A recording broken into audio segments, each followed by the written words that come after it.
IPhone కొన్న తర్వాత దాని మీద ఎక్స్ట్రా 40,000 యావరేజ్ గా స్పెండ్ చేస్తున్నారు. నమ్మబుద్ధి కావట్లేదు కదా, కానీ ఇదే నిజం. ఈ వీడియోలో అసలు యాపిల్ దేని మీద ట్యాక్స్ వేస్తుంది, దేని మీద మన దగ్గర ఇలాంటి సర్వీస్ ట్యాక్స్ లు సర్వీస్ ఫీజులు తీసుకుంటుందో ఈ వీడియోలో మొత్తం చూస్తారు. ఐఫోన్ కొన్న తర్వాత మనకి ఖర్చు ఎంత అవుతుందో కూడా నేను ఈ వీడియోలో చెప్తాను. మీరు ఎంత తీసుకోవద్దు అనుకున్నా కూడా ఇవన్నీ మీరు ఖచ్చితంగా తీసుకుంటారు. ఖచ్చితంగా యావరేజ్ గా 30,000 to 40,000 అయితే మీకు పక్కా అవుతుంది. These are some of the hidden features కాదు, hidden fees. So super important thing ఏంటంటే ఇక్కడే మీరు అనుకోవచ్చు ఒక కొత్త ఐఫోన్ కొన్న తర్వాత దానికి ఇంకా హిడెన్ ఫీజెస్ ఏముంటాయని. But these are associated with Apple products and services. Brand new iPhone కొన్న తర్వాత మిమ్మల్ని మల్టిపుల్ వేస్ లో యాపిల్ కూర్చుతుంది. And we're going to break down the sneaky charges. And iPhone కొనే ముందు ఇవన్నీ కూడా మీరు కేర్ చెయ్యాలి. సో ఎగ్జాక్ట్ గా యాపిల్ మీ పాకెట్ లో నుంచి లాగడానికి ఫస్ట్ ట్రై చేసేది సబ్స్క్రిప్షన్ తో. సబ్స్క్రిప్షన్స్ అంటే మనకి ఐ మ్యూజిక్ ఉంది, ఐ క్లౌడ్ ఉంది, అండ్ యాపిల్ టీవీ కూడా ఉంది. ఇవన్నీ సబ్స్క్రిప్షన్స్. బట్ యాపిల్ టీవీ మనం పక్కన పెడితే మనకి ఐ మ్యూజిక్ ఎవరైనా ఆన్లైన్ లో సాంగ్స్ అయితే వింటారు. అండ్ మనకి వేరే ప్లాట్ఫామ్ నుంచి కూడా మనకి యాప్స్ అయితే ఉన్నాయి. బట్ దాంట్లో కూడా మనం సబ్స్క్రిప్షన్ అయితే తీసుకుంటాం యాడ్స్ లేకుండా రన్ అవ్వాలంటే. మనకి వేరే మ్యూజిక్ ప్లాట్ఫామ్స్ అయినా వాటిల్లో కూడా సబ్స్క్రిప్షన్ కంపల్సరీ ఉంటుంది. సో మనం ఐఫోన్ కొన్నామంటే మినిమం యాపిల్ మ్యూజిక్ అయినా సబ్స్క్రిప్షన్ తీసుకుంటాం కదా, కాబట్టి ఫస్ట్ సబ్స్క్రిప్షన్ దాంతో మనం మొదలు పెడతాం. మనకి first charge Apple I music నుంచి కూర్చుద్ది. అక్కడితో మనం ఆగుతామా? నో.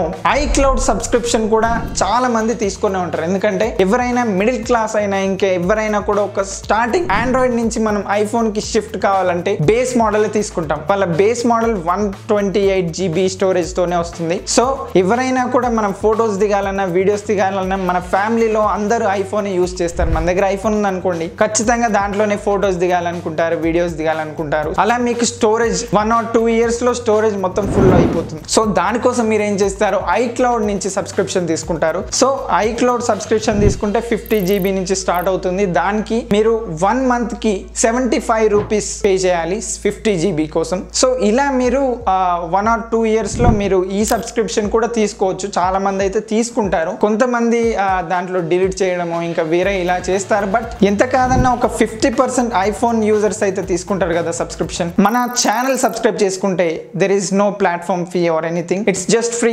సబ్స్క్రైబ్ చేసుకోండి. టాపిక్ లోకి వస్తే మనం అమెజాన్ లోనైనా లేకపోతే ఫ్లిప్కార్ట్ లోనైనా లేకపోతే ఆఫ్లైన్ స్టోర్స్ లో యాపిల్ స్టోర్స్ లోనైనా ఇంకా వేరే ఎక్కడైనా కూడా మీరు ఐఫోన్ కొనే ముందు protect plus with Apple care అనే ఒక సర్వీస్ ఉంటుంది. దీంతో మీకు అన్లిమిటెడ్ రిపేర్స్ అండ్ ఇంకా డ్యామేజ్ ఏదైనా అయినా కూడా వాళ్ళు రిపేర్ చేస్తారు. సో దీని కాస్ట్ 8,500 ఉంటుంది. యాన్యువల్ ఛార్జ్ ఇది. మనకి పర్ ఇయర్ 8,500 రూపీస్ పడుతుంది. మీరు ఈ సబ్స్క్రిప్షన్ తీసుకున్న తర్వాత మీ రిపేర్స్ అయినా డ్యామేజ్ అయినా ఫ్రీగా చేసుకోవచ్చు అని అనుకుంటున్నారు కదా, కానీ అస్సలే కాదు. ఈ ప్రొటెక్ట్ ప్లస్ తీసుకున్న తర్వాత మీకు చార్జెస్ అనేవి పడతాయి. బట్ కొంచెం మినిమల్ గా ఉంటుంది చార్జ్. అంటే నార్మల్ గా మనం ఆండ్రాయిడ్ ఫోన్స్ చార్జెస్ లాగా కాదు. ఇవి ప్రొటెక్ట్ ప్లస్ తీసుకున్నా కూడా కొంచెం ఎక్కువే ఉంటుంది. మీరు ప్రొటెక్ట్ ప్లస్ తీసుకుంటే నార్మల్ బాంబు, తీసుకోకపోతే ఉల్లిగడ్డ బాంబు. ఒకవేళ కనుక మీరు యాపిల్ కేర్ సర్వీస్ అయినా లేకపోతే మీ ఫోన్ కి వారంటీ లేకపోయినా కూడా మీరు ఒక స్క్రీన్ రిప్లేస్మెంట్ చేయాలన్నా కూడా 20,000 నుంచి 30,000 వరకు మీకు స్క్రీన్ రిప్లేస్మెంట్ కి అవుతుంది. It depends on your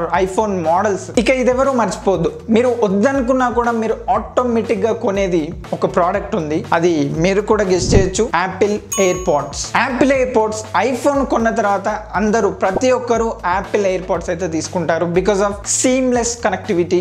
iPhone కొన్న తర్వాత యాపిల్ ఎయిర్ పాడ్స్ ప్రతి ఒక్కరు తీసుకుంటారు. మీరు కొనొద్దు అనుకున్నా కూడా ఆటోమేటిక్ గా 1 year లో మీరు తీసుకోవచ్చు దీన్ని. ఐఫోన్ కి ఎయిర్ పాడ్స్ కి మధ్య సీమ్లెస్ కనెక్టివిటీ ఉంటుంది. అండ్ ఇంకా మనకి దీంట్లో స్పాషియల్ ఆడియో ఉంటుంది. ఇవన్నీ మనం ఎక్స్పీరియన్స్ చేయడానికి ఐఫోన్ మన దగ్గర ఉంది కదా, ఎయిర్ పాడ్స్ కూడా తీసుకుంటే బాగుంటది అనే ఒక ఆలోచన ఉంటుంది. ఖచ్చితంగా ఆటోమేటిక్ గా తీసుకుంటారు అది. So Apple AirPods cost 25,000 నుంచి 26,000 27,000 అలా ఉంటుంది. ఇదంతా ఒక ఇకో సిస్టమ్ కాబట్టి మనం ఒకటి కొన్న తర్వాత దాని నుంచి ఒక ఆటోమేటిక్ గా ఎయిర్ పాడ్స్ కొంటాం అండ్ స్మార్ట్ వాచ్ కూడా దాంట్లో తీసుకుంటాం. మినిమం బడ్జెట్ మనం ఒక 28,000 అయినా పెడతాం. అంటే యాపిల్ SE 2nd generation అయినా మనం తీసుకుంటాం. బికాస్ ఆఫ్ దీస్ 3 కాల్స్ అయినా మాట్లాడొచ్చు, లేకపోతే దాంట్లో నుంచే ఏదైనా కూడా మనం ఫోన్ జేబులో నుంచి తీయకుండా స్మార్ట్ వాచ్ నుంచే యూజ్ చేసుకోవచ్చు. సో దాట్ మనం అది కూడా తీసుకునే ఛాన్స్ ఉంది. ఎయిర్ పాడ్స్ అండ్ మనకి స్మార్ట్ వాచ్ అండ్ ఐఫోన్ ఈ 3 కంపల్సరీ తీసుకుంటారు ఎవరైనా కూడా. మనం కొంచెం డీప్ గా వెళ్తే ఐఫోన్ కొన్న తర్వాత అన్బాక్సింగ్ చేస్తే దాంట్లో ఒక వైర్ తప్ప అడాప్టర్ ఉండదు. మీరు అడాప్టర్ సపరేట్ గా కొనుక్కోవాలి. దానికి ఒక 1,900 అవుతుంది. అండ్ ఇంకా దానికి మీరు ట్యాంపర్డ్ గ్లాస్ వేయిస్తారు అండ్ ఇంకా బ్యాక్ కవర్ ఇవన్నీ ఒక 600 to